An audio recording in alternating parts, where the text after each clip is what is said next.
mention from Prasoon as well from Just Dial. The next speaker for you is Clifford Mohan. He heads the ER and business process for HR Infosys BPO.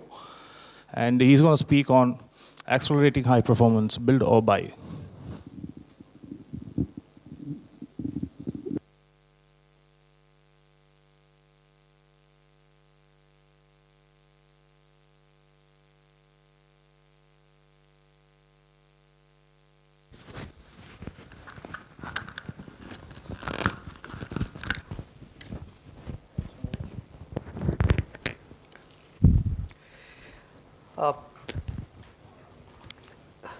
In fact, Tushar and I actually have just two things in common. One is that we both wear glasses. And the other thing is that he happened to work somewhere close to where I worked. Canbay. I've had a background in Cadbury's. Just give you a brief about myself. I have about 19 years of experience in human resources. I have been responsible for at least 3 startups. Worked very closely with Clyde Cooper and Blue Dart, 6 years there. Worked very closely with Mukesh Ambani himself for a startup organization called Reliance Life Sciences.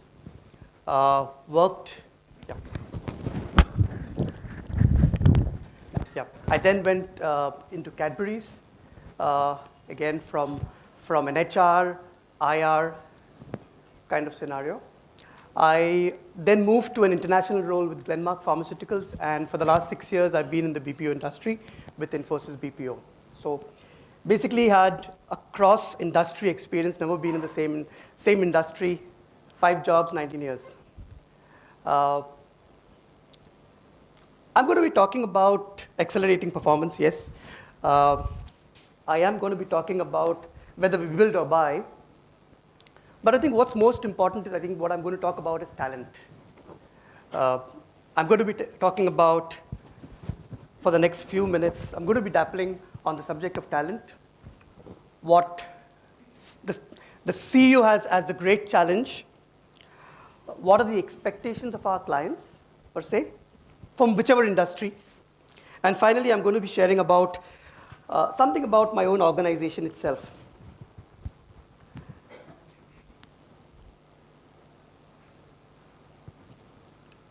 Just to note that whatever I'm going to be talking about are my own statements and not my organization's, just to ensure that I'm not misquoted. Steve Jobs once said, the foundations of a great company are talent and culture. And I think what's very important for you today is to focus on just these 2 words, talent and culture. And for the next few minutes, I'm going to be dappling on just these 2 words, talent and culture. Lights band karna. I'm sure you will appreciate and agree that there is a strong interplay between talent and culture. Talent manifests itself differently in different cultures. We all know from experience that those folks who've got an entrepreneurial mindset, an employee who actually is creative, finds it very difficult to get into an organization which is hierarchical, which is structured. However, he does very well in a very creative environment, in an unstructured environment, and in a startup organization. If you just look at some research, and I'm going to be showing you some statistics here, one of the things that bothers a CEO most is talent after business growth. Talent is on the CEO's agenda, and for all practical purposes, the CEO has a challenge in finding talent, engaging talent, growing talent, retaining talent, and finally rewarding talent. Some more research. In fact, the top 5 talent strategies that CEOs today are talking about is all about enhancing effectiveness. It's all about growing talent internally. It's all about training and development. It's about succession. And finally, it's about raising employee engagement in itself. And that's why organizations like Gallup get wealthier.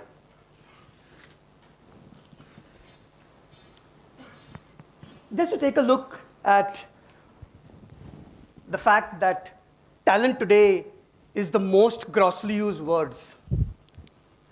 I don't know how many definitions of talent available, but the fact that today corporates use it, academia use it, the number of papers, the number of theories, the number of books and articles.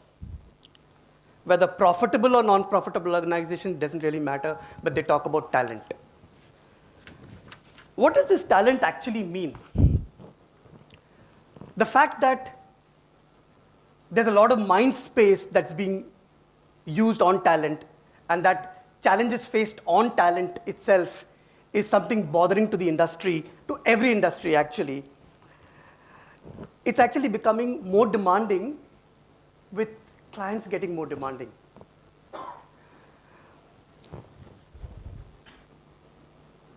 In fact, Ivan Seidenberg, who was the ex-chairman and CEO of Verizon Communications, he made this statement once, and I think it's a very important statement for this presentation for me. The primary job of an industry leader is to redefine and reinvent the industry to its advantage. Otherwise, you just end up defending market share in the old game. Each industry has its own growth trajectory. We've got to focus on two words here, redefine and reinvent. And I think at the end of this 45 minutes, 1 hour that I'm going to be spending, I'm hoping that we should be able to understand how we would need to redefine and reinvent ourselves and our organizations with the kind of challenges that exist today. You look at the automobile industry, right? Everybody's talking about fuel efficiency. You have the Nano in the Indian context, yeah, continually trying to reinvent itself.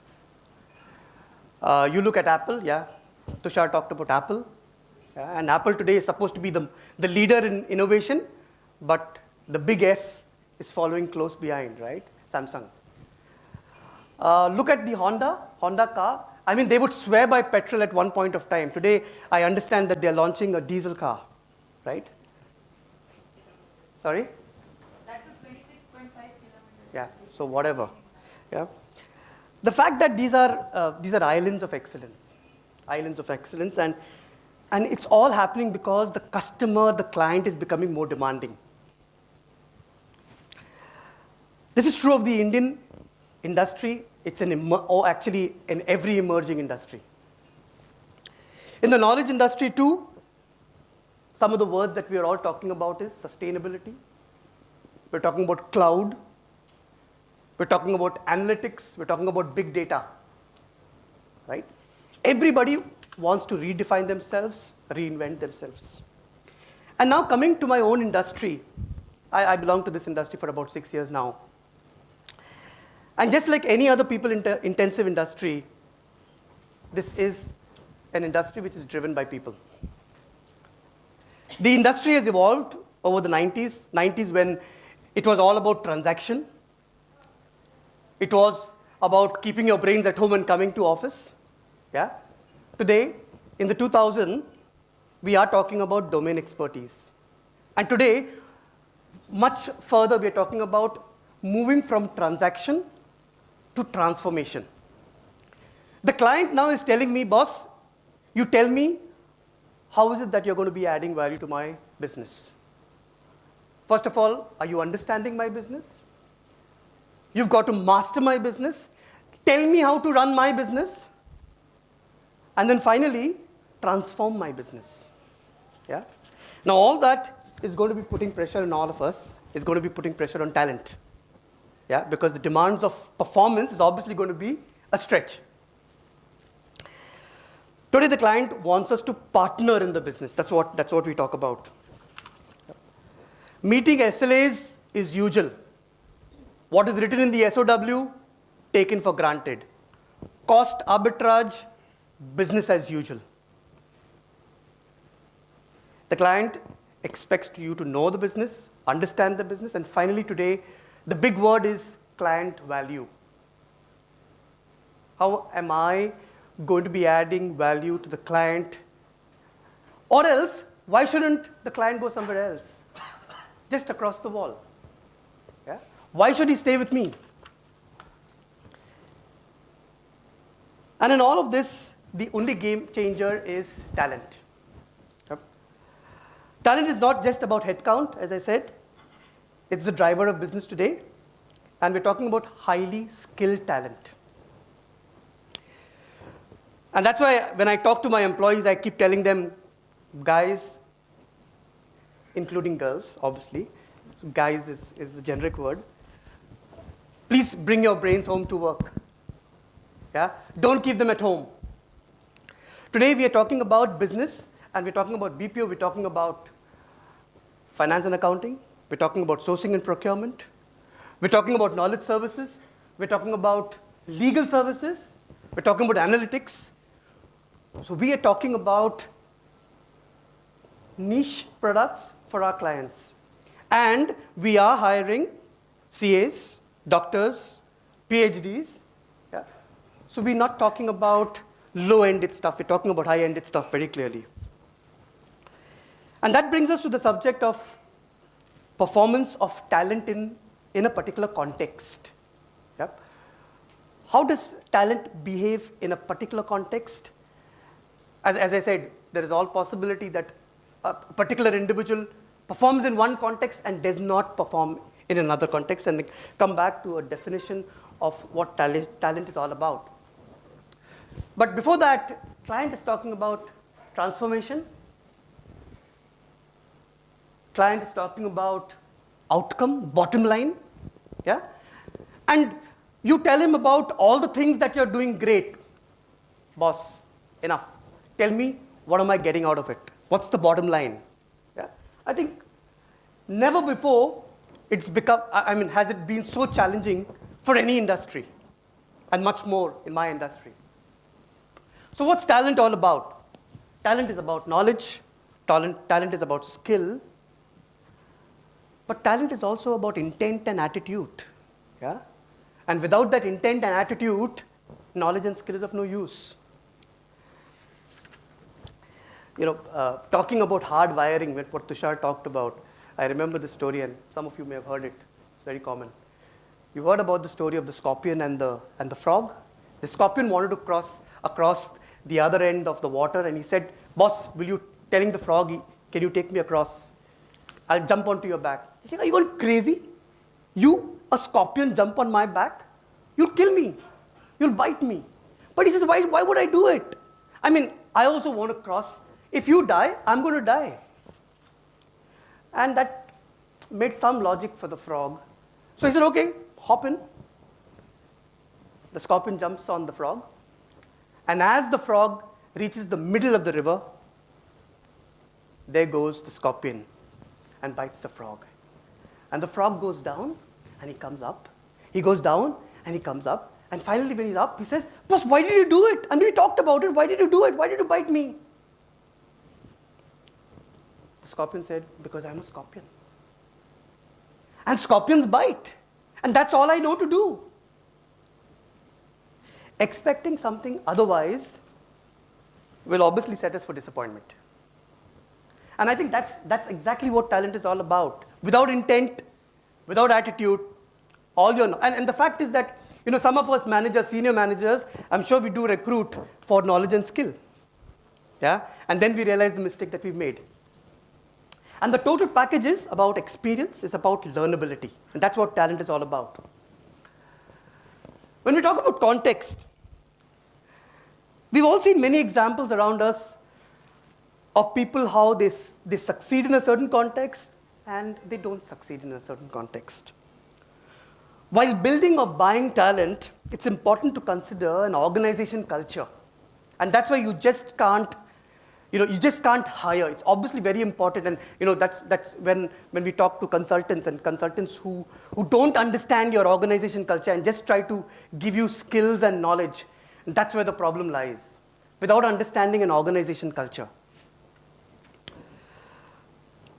And the second most important piece that I'd like to talk about is the stage at which an organization is. Looking at the context, it's important for you to understand culture of an organization, whether it's a stable organization, is it a fast-growing organization? Because while you may have the knowledge and skills that's required, the kind of individual may not be able to survive in a culture which possibly is a fast-growing culture.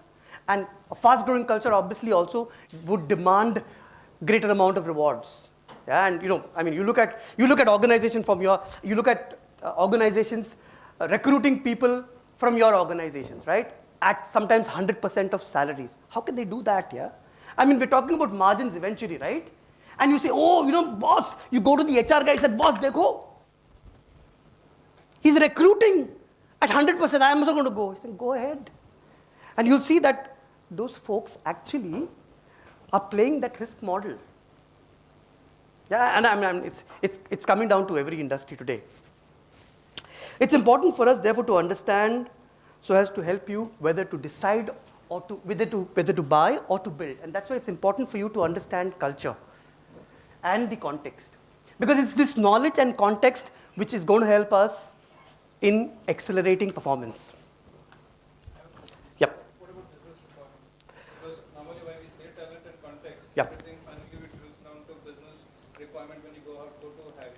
Yeah, so I'm going to talk about that. I'm going to talk about it specifically. I'd like you to ask me questions if I've not done justice to it. I'd like you to, I'm going to be talking about it. Yeah.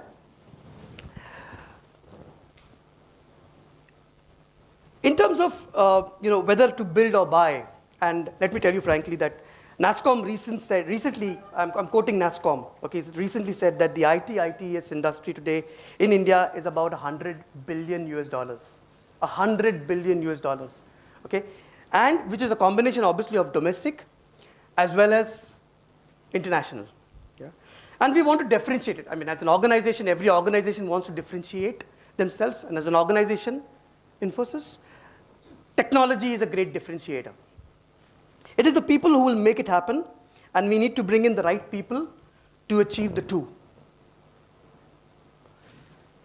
Again, another water crossing example that I have. Two sannyasis walking across the water, just about to enter the waters, and there comes a lady. She says, can you help me cross the water because I'm wearing a sari, and if I get into the water, I'll get wet. Can you help me cross the waters? And this one sannyasi, very nice, said, yeah, why don't you just sit onto my back and I'll take you across the waters. And they land across the other side, and she goes her way, and these two sannyasis go their way. And the other sannyasi was not carrying the lady. He was very bugged. How can this colleague of mine, first of all, I'm supposed to be celibate. I'm not supposed to be looking at a woman. Here, this guy not only touches a woman, he also holds on to her. So he's too bothered in his mind, and he goes back and he finally blurts out. He's saying, no, how could you do that? We're sannyasis and we're celibates. How can you do that? And this other sannyasi was very pleasantly said, he said, I carried this lady from one end of the bank of the river to the other bank. Unfortunately, you're still carrying her. I think that's exactly what talent is all about. Can we reinvent and redefine that strategy of ours? Yeah. And before I actually get into telling you whether as an organization we build or we buy or both, I think very important for you to understand the context of an organization that's ours.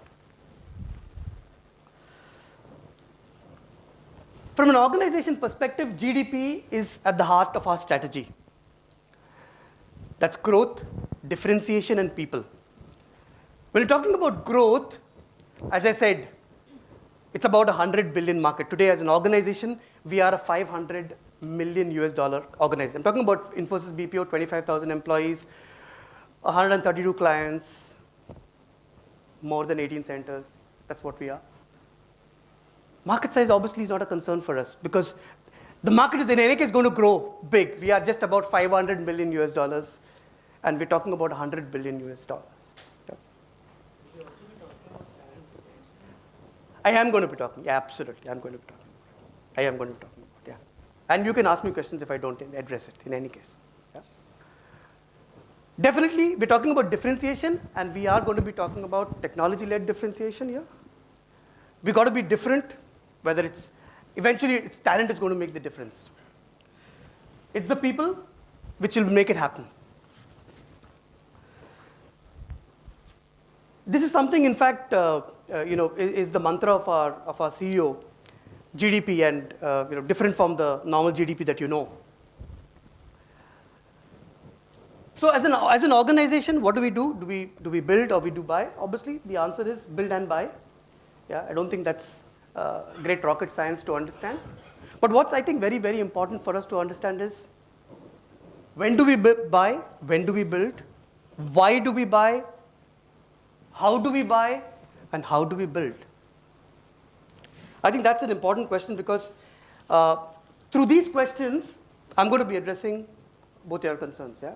And then you can ask me if I don't address it. Infosys BPO as an organization is a talent nursery, and by now we are already a brand in the market, a great brand and in a position to actually attract the best talent.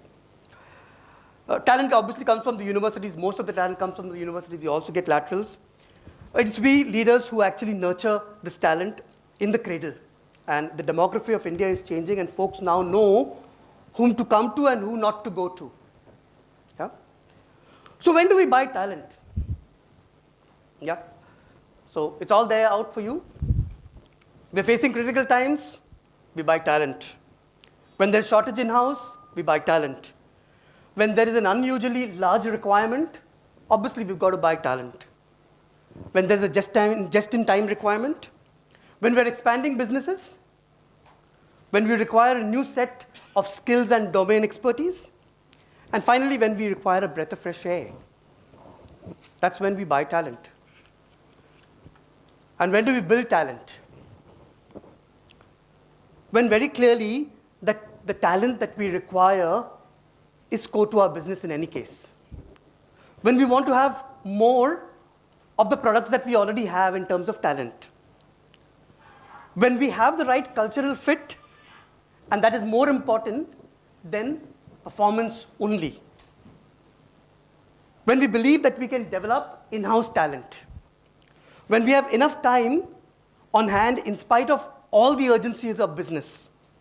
When a succession plan is in place. To give a message to the organization that you can grow with us. When the long term is more important than the short term, because I know a lot of organizations today live from month to month and quarter to quarter, yeah, rather than looking at the long term. And finally, when an organization is in consolidation mode, that's when you build talent. Just to give you an idea in terms of just an overview, a bird's eye view of the entire talent management strategy. Attraction, no different again from a lot of organizations. Hiring the right person for the right job, that's a recruiter's mantra. Equipping the individual to perform. Growth, talking about careers, focus on careers and ensuring that the employees build a long-term career within the organization. Talent management, we're talking about performance management at all levels in the organization. When we talk about talent reward, we're talking about focusing on the reward strategy and how to motivate people.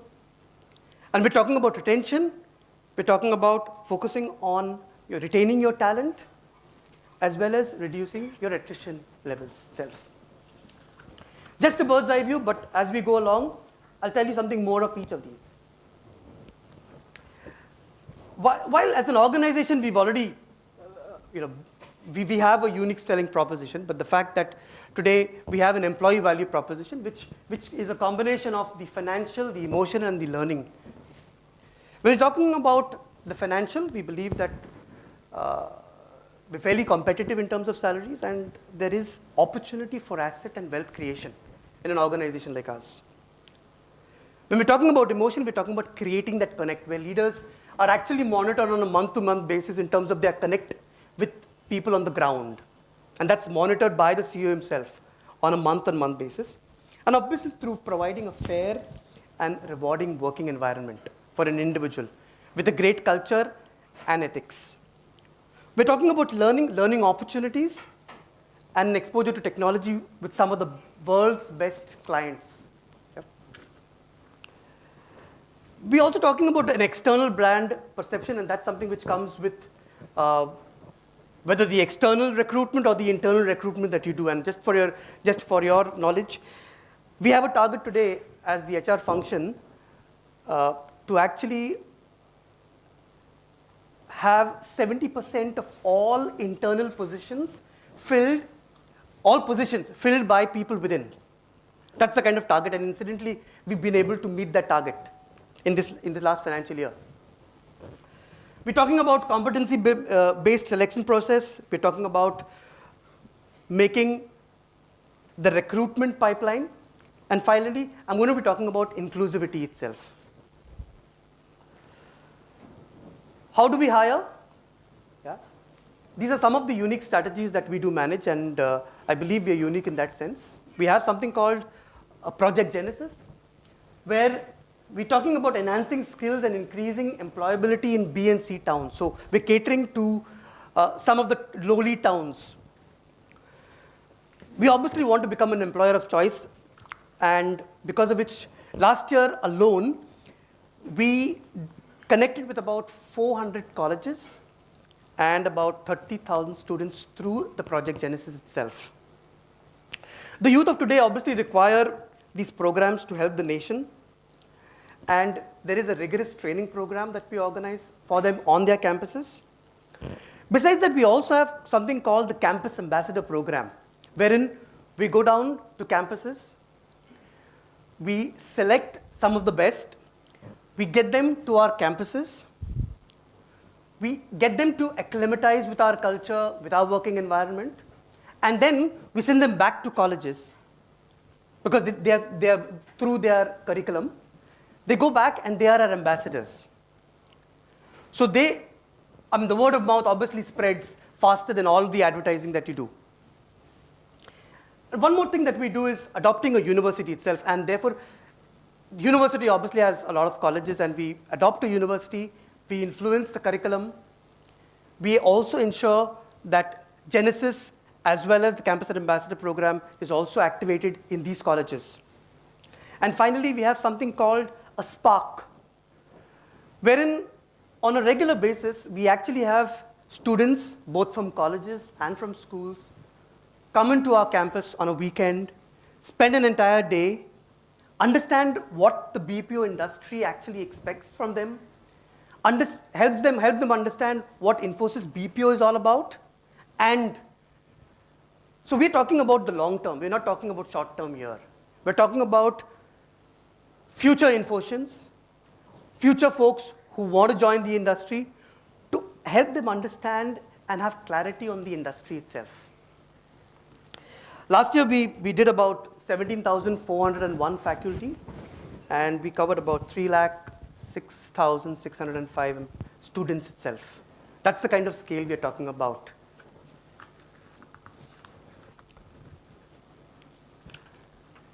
Again, talent sourcing by period.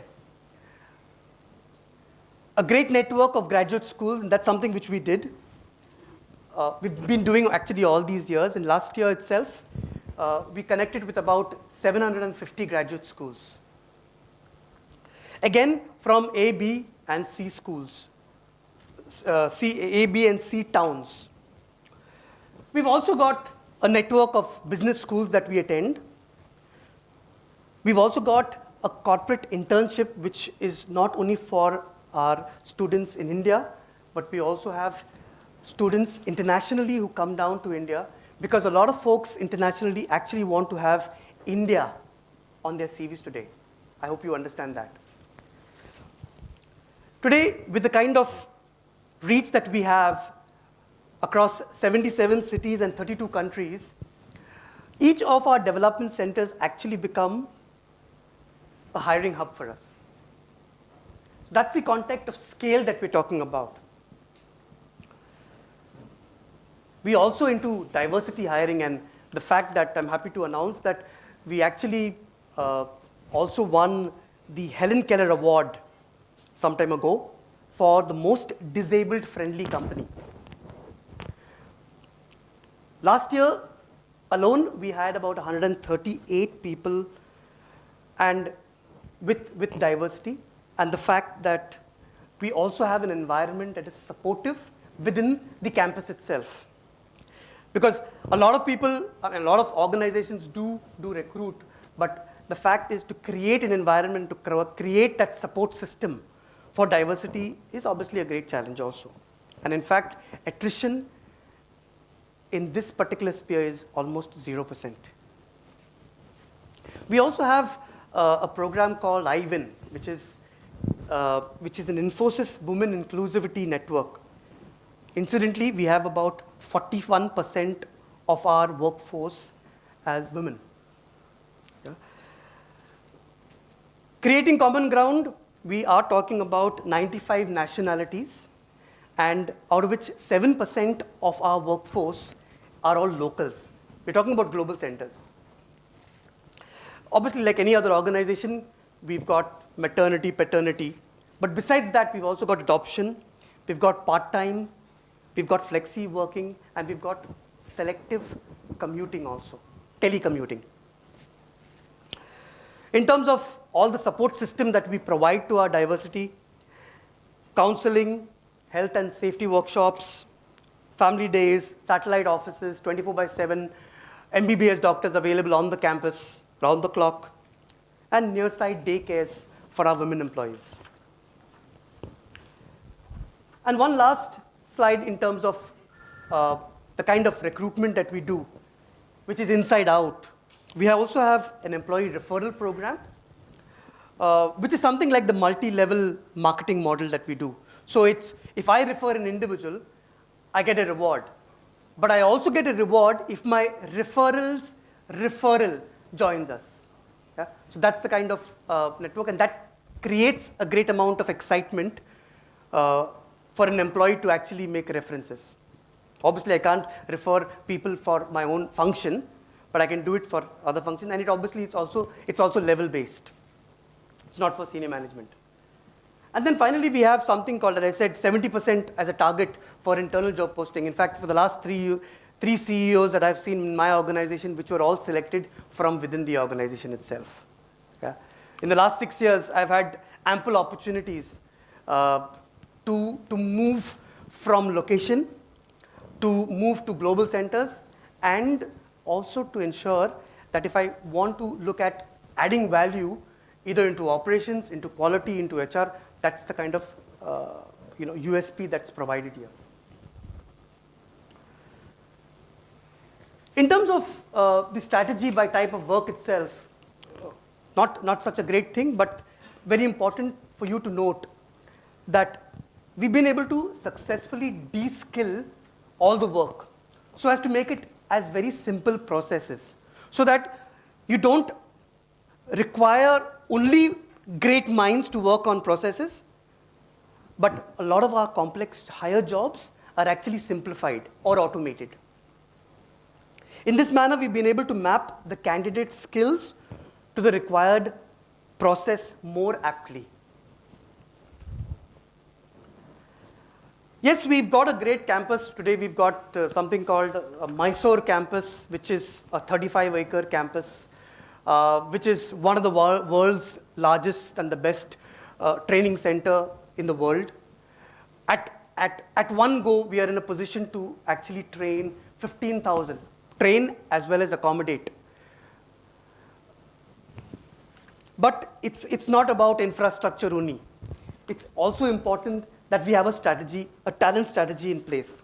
And that's what we'll talk about with relation to your own response. Today's youth, they want challenges.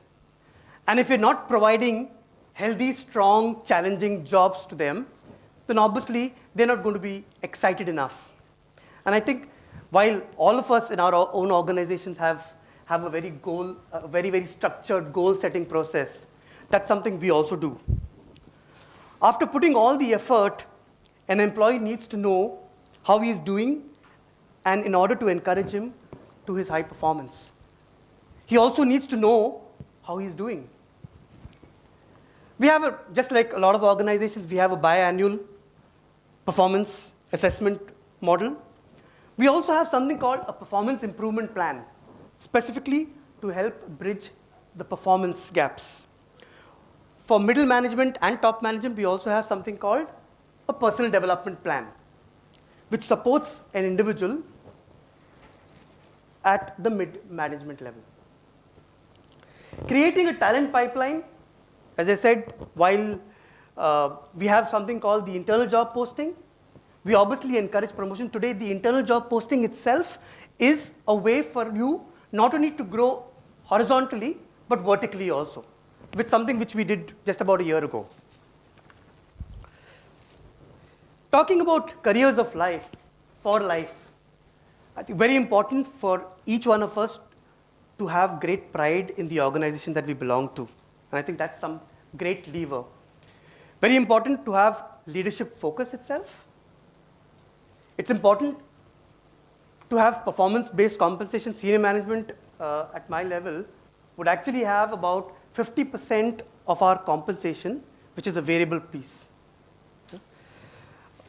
I know today, from an industry perspective, there are lots of organizations who actually want to scale down the variable piece of compensation. But today, as it exists, 50% of compensation at senior levels is actually a variable component, which is a combination of organization performance as well as individual performance. Comfort with working environment, and I think that's something which is very unique for us. I think while a lot of things are available everywhere, but I think creating that environment, we're talking about that context, culture, that's something which is unique for us. We do invest a lot in mentoring, career development. In fact, each of our HR, I've got about 100 HR folks in my team, and each of them are trained career counselors. And obviously, we also have a counselor 24/7 available to manage stress, to manage broken marriages, to manage interpersonal relationships. And finally, something which, in fact, very recently, Narayan Murthy also talked about, saying that we need to continue to make a meritocratic society, something which, as an organization, we need to build more and more. And I mean, NRN obviously has seen that there is a weakness there, and we need to invest in creating a meritocratic society. So just to repeat and to summarize, in terms of the internal job posting, the competency-based training, the higher education program, today we've actually tied up with some of the IMs. We've actually got some of the great institutes teaching on our campuses on weekends, and certification programs wherein an individual actually cannot go to the next level if he does not complete certain certification programs. I'll just skip this one slide, wherein training here is actually, whether it's operations training, whether it's quality training, whether it's domain training, whether it's risk training, all this is something which is mandatory for an organization like ours. And for an employee to move to the next level, can't do it. Even if he is selected by a panel, he will not be able to move until he completes that basic training that's required to move to the next level.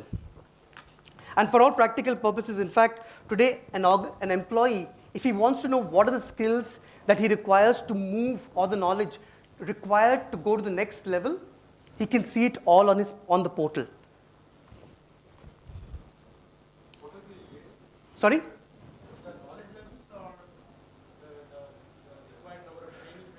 Yeah, this is about training days. This is about training days, and for every employee in the organization. For that level. For that level. Per year, absolutely. And just to summarize, in fact, one slide to showcase all that we do. We've launched something called Fuel, which is talking about future emerging leaders, wherein we have very selective individuals, guys who potential, guys who who show great promise for the future and who are provided mentoring, who are provided specific training and taken through various developmental initiatives. We also have tie-up with the Harvard Publishing, wherein we have 25 modules of Harvard itself. They're available free of cost for every individual. Besides downloadable material, about 105 downloadable material for an individual, 150 videos that are available for an employee to add value to himself. And that's the building part for talent. Finally, from a geopolitical scenario, we've also identified folks internationally who actually come down to India at Mysore, who go through a specific program on intercultural grooming. It's something which actually has helped in building leaders for our international centers. Higher education program I've already talked about. We've also got something called the Junior Management Leadership Development Program, which is something which we launched at a time of recession, when all organizations put a freeze on all training. That's the time in 2010 when we actually landed up launching this program for our people as a very clear message to our people that we actually want to build. Yeah? And while we will continue to buy, the fact that we want to build you, I think it takes great guts for an organization at that period of time to actually make those decisions which are long-term and not short-term. I'd like to end my delivery by just two small quotes. John Quincy Adams, he once said, "If your actions inspire others to dream, to learn more, to do more, to become more, you are a leader." And I think that's something which, I think as an organization, we've been able to do in terms of, whether in terms of leaders, in terms of the external world, or in terms of our own CSR that we've done. We've been able to get people to dream. And to a great extent today, we have quite a few employees who've moved out of the organization to be entrepreneurs. Okay? And finally, I'd like to quote something from Ben Franklin. When you're finished changing, you're finished. And I think as an organization, and I think as individual professionals, if we don't continue to reinvent ourselves, redefine ourselves, reinvent the very value systems of our organization, question the way we do things, it's going to be a difficult progress for us ahead. So I wish you all the very best in reinventing and redefining your own careers and your organizations. Check. Please feel free to ask questions. Any questions? Yeah, once. Sure. In terms of talent, I have a very basic question. As in, how do you spot the right talent? Sometimes what happens, you interview the candidate, Yep. you thought he's the best guy, but while it comes to performance, he's actually not doing it good. So where was the gap actually? Was it in the interview process, screening process, or in the management that we are not able to get the best out of the resource? Yeah, so there's no 100% right here, okay? Let me tell you frankly, yeah, in recruiting. But what I can tell you, and I've used it myself for years today, I think the behavioral event interview is something which has been able to support us in our hiring to a great extent. The behavioral event interview, there's no right or wrong answer, yeah, to a question. Behavioral event interview talks about how the individual has already performed. So when you ask him questions, you're asking him to be descriptive of his past performance. And then you grill him there. I think that's been something which we've been able to be very successful. In fact, all our recruiters, all our managers who are recruitment, I'm talking about operations managers, who are recruitment managers are trained in the behavioral event. Till date, I found that as a methodology as very successful. But as I said, there's nothing like 100% proof because human beings are so dynamic in nature, obviously so.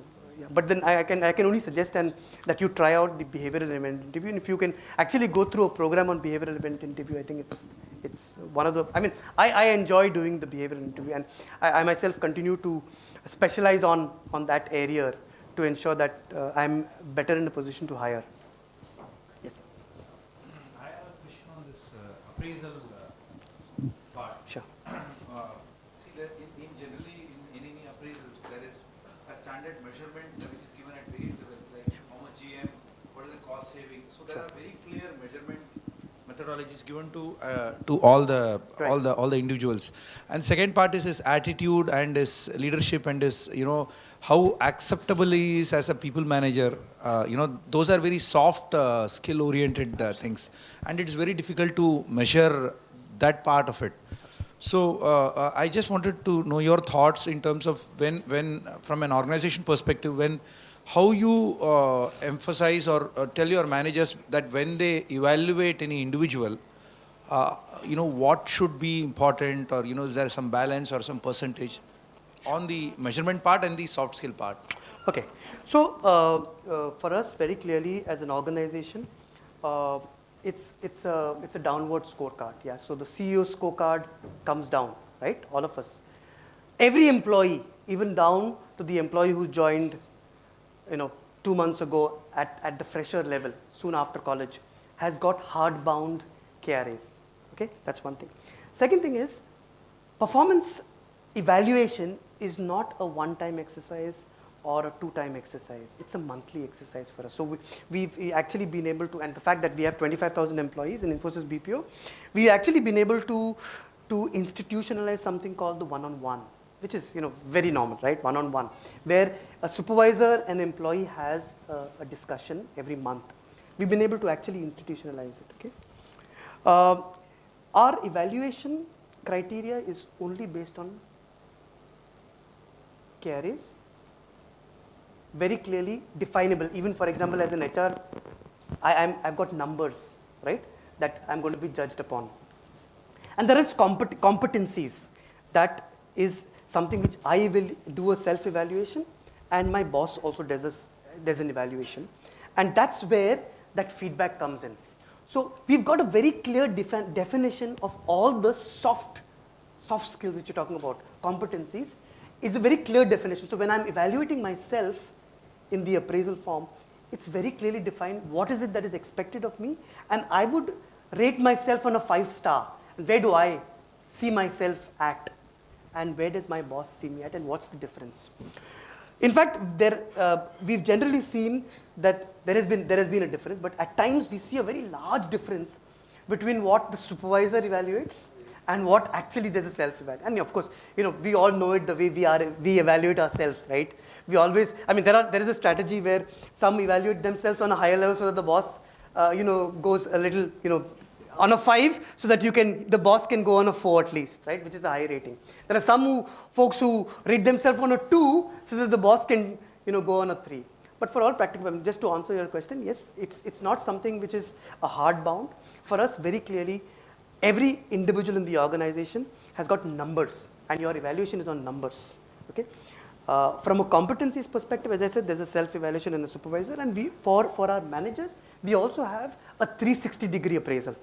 Yeah. So wherein we have we have other folks who evaluate the industry. So my peers, my juniors, my boss would evaluate me, and that's something which as of today, we have it very voluntary to share it with my supervisor. But very soon we'll possibly make that mandatory also. So I have to actually share my 360-degree appraisal with my boss. So I think that's something which we can do. Yeah. Yeah. Sure. Yes, please. You talked about transaction transformation. I'll take a few more questions, Mahesh, because I'm not going to be there. After lunch, I'll be moving So on. you talked about moving from transaction to transformation. Yes. So that means you have to focus a lot on customer centricity. You have to know customers. So what investment you make? Because traditionally, culturally, maybe we are not. You go to a Western country, even the bus driver tells, have a nice day, watch your steps. Maybe that's the way it's a mechanical, but they are trained to do that, maybe from the childhood. But we are not so. We are not that type of service-oriented, and we are not so friendly with people. So what do you invest, what do you train to make people more customer-centric so that they understand customer business better? Because that's, I believe, a fundamental skill which is needed to go to that final stage. Absolutely. See, in fact, I think one of the USPs is that we tell our candidates, for example, is that here's an organization when you can make a career. for yourself. I can't make a career for you. I can't do that for you. It's you who've got to do it for yourself. Right from the start, so for example, for a fresher, for a person who's a graduate, who comes on board with us, he goes into training for about 30 days in Mysore, okay, where he goes through what we call the 7 essential skills in terms of writing, in terms of reading, in terms of computer skills, in terms of data entry. So basics. So it's about polishing. The fact that here's a guy who has never been to a corporate, who's generally knows only the college canteen, right? Here he comes into a corporate, into a very stiff atmosphere, and suddenly 25,000 in front of him, right? It's large scale, and I'm a poor guy. When I joined this organization in 2007, it came across to me as, obviously I got nervous on my day one. So more so for him. After he comes, if he does his training, and obviously there's a certification, program there. If he certifies, he's with us. If he's not, he's not with us anymore. He then comes to base location. There he goes through process training, what we call a process training, which can start right from 3 months to about 6 months, where he goes through an elaborate process training, what is expected from him, from the client itself. Okay, plus brushing him on domain knowledge itself, whether it's an F&A space, sourcing and procurement, legal processing, whatever it be. So that's just the beginning of it all. After which he's ready to get onto the client space. Before he even completes 6 months, there is all possibility he would have gone through some kind of a competency-based training. Yeah, there's something which we very recently we landed up with a tie-up with British Council itself, where we've launched something called Communique. So a lot of folks today, how many of us actually speak English at home, right? We're all coming from vernacular backgrounds. The fact that we also have folks, and we've got to get them to speak. And the fact that, even when Tushar was standing here, we were not even speaking, because as a culture, we don't speak so quickly, right? And here are folks who are immediately come into the corporate, and they're supposed to be speaking to clients, world's best clients. Yeah? So to give them that confidence, and that's something, we've kind of, clients have come back and said, what's the kind of change that you've done? Just a small module of about 3 months that we do with them, what we call Project Communique. It's something which we've been able to actually change their own forget about communication skills, confidence to speak in front of a crowd like this. So I'm just giving you, plus of course, we're talking about junior management leadership development programs where we have in-house. There's a lot of investment, and I believe that I wish I would have joined this organization at the beginning of my career, because I think I would have possibly got a greater enhancement in terms of development. Yep, somebody else wanted to ask? One question. My question is related to retention of the employee. Yep. In financial aspects. So one of the scenario that maybe I don't know that how you handle or how it should be handled. One of your employees, they can approach you saying that we have got offer of 60, 70, 80% higher, and they are ready to negotiate. If you can match that offer, they will stay. So how you are handling or how it should be handled? Yeah. It reminds me of this one story. You'll have to give me some liberty, Mahesh. Karthik, right? Who's the treasurer of the gods? Correct? No? Kuber, sorry, Kuber. Yeah, Kuber is the treasurer of the gods, Once he went into Shiva's house, of course, I'm telling you, sorry boss, you're the expert, I'm not the expert. So, he went into Shiva's house, and he had Ganpati there, and he said, why don't you, he seems to be hungry, why don't you give him something to eat? So Shiva says, don't worry boss, I'll take care of him. At the right time, don't worry about it. She says, no, I'll take him to my house. We said, okay, fine, no problems. So Kuber takes Ganpati to his house, takes him into the kitchen, puts him there, yeah, and there in the kitchen, he gives him all the food, and our great appetite that he has, everything done. So, Kuber, he gets panicky, he goes out in the world, gets all the food again, comes back again. And again, then he says, my Lord and my God, I'm sorry. I tried. Do you think at any point of time, anyone in this room is happy with your salary? Boss, it is my birthright not to be happy with my salary. Is it not? I asked my CEO, are you happy with your salary? No. Boss, where are you going to end it? Where are you going to end it? Tell me frankly. In the kind of an organization where we are talking about margins, and let me tell you very frankly, as an organization, our target is 24% in terms of margins. There are BPO organizations, big ones, who are operating on a 2% margin. What's the point in being in business, boss? So let's face it, we will never end this. You up it, somebody else will do better than you. So for all practical purposes, are we the best paymasters? We're not. But we'll provide you value. Yeah? As an organization, we'll provide you value. You want to get rich? Rich. You remember, I don't know if you've read it, you would have read it. Amir Khan, after launching the Three Idiots, somebody asked him, "Okay, boss, what's the secret of your success?" You know what did he say? He said, "My focus is on Saraswati. Lakshmi comes by." So, I tell all my employees, boss, you focus on Saraswati. You focus on learning, money will come by. I mean, tell me, anyone in this room who leaves their organization will not get a higher salary? All of us will, yeah? The biggest question, and at all levels, and I question myself. You would have seen on my profile, I've done my GPHR just about 2 years ago. It was important for me to do it. It's important for us to reinvent and redefine ourselves. It's important that I continue at whatever level that I am, I continue to learn. Because tomorrow, my boss is going to ask me, what's the difference between you and your colleague on the right and the left? And what is different that I bring to the table? So boss, money is something which you will never end up. Let me tell you frankly, all of us leave our jobs today, we'll get a better compensation. But I also know one thing, that I can encash the Infosys check only once. Just once. If an organization provides you with learning opportunities, if you're adding value to your career, if you're continuing to learn, I don't believe there's any reason for you to leave your organization. If money is the motivating factor, boss, there's a problem. Then I can well understand your question, because today I face employees on a daily basis telling me that. But where will he end? You'll end up like a rolling stone gathering no moss. And at the end, that's my biggest fear, that at the age of 40 and 45, you suddenly question, what have I been doing? What have I been doing all these years? Have I been able to add value to my career? Or just been getting more money? I think that's the answer here. Sorry. Yeah, last. Mahesh, I think last, yeah. You touched upon a very important point, at least was very important for me. You mentioned that in your organization you do monitor the connect. Absolutely. In today's world, connect is a very, very important factor. So can you tell us, how do you all do that, monitoring the connect? Yeah. See, in fact, this is something which I introduced about 2 years ago. And this is one thing that we do. We do a lot of connecting with people. We have, today, we try as an organization, we continue to be an Indian organization, let me tell you frankly. While we are a global organization, we're very conservative as an organization, you would have heard it.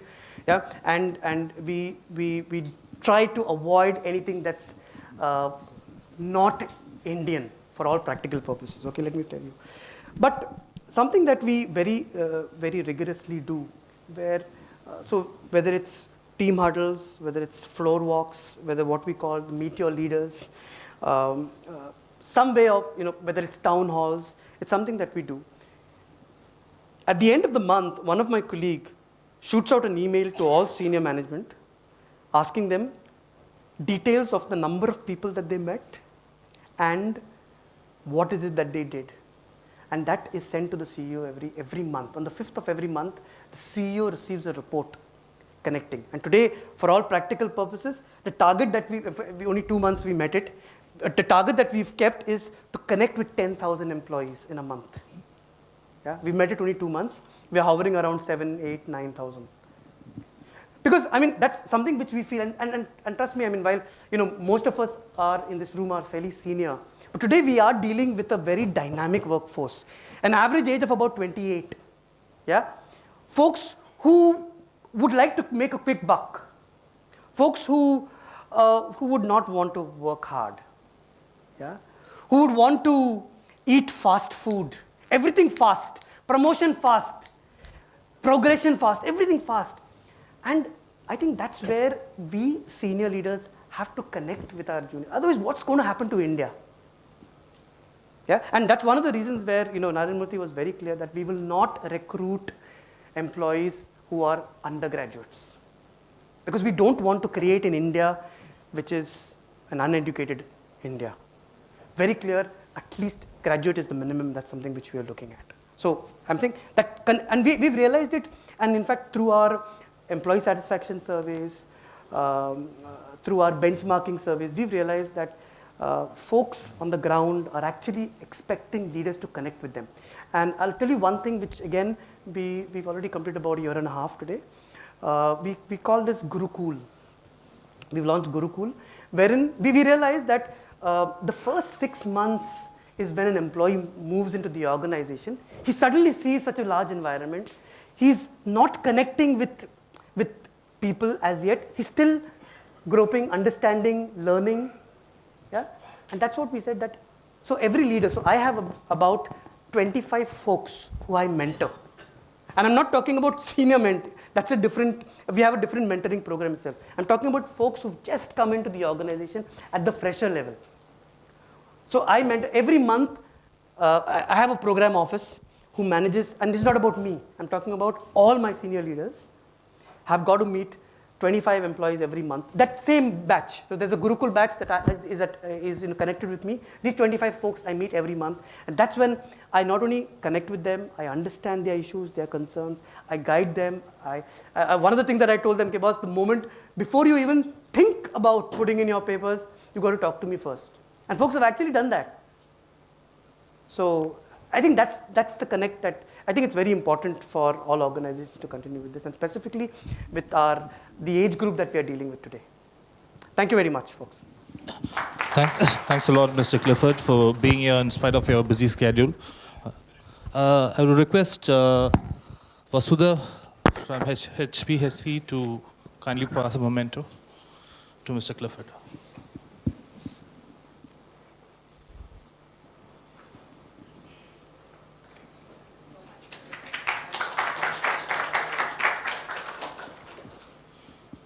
Okay, the next speaker we have for the evening is Mr. Madhur Katuria, Certified Scrum Coach, Director Agile Consulting and Transformation from XBR.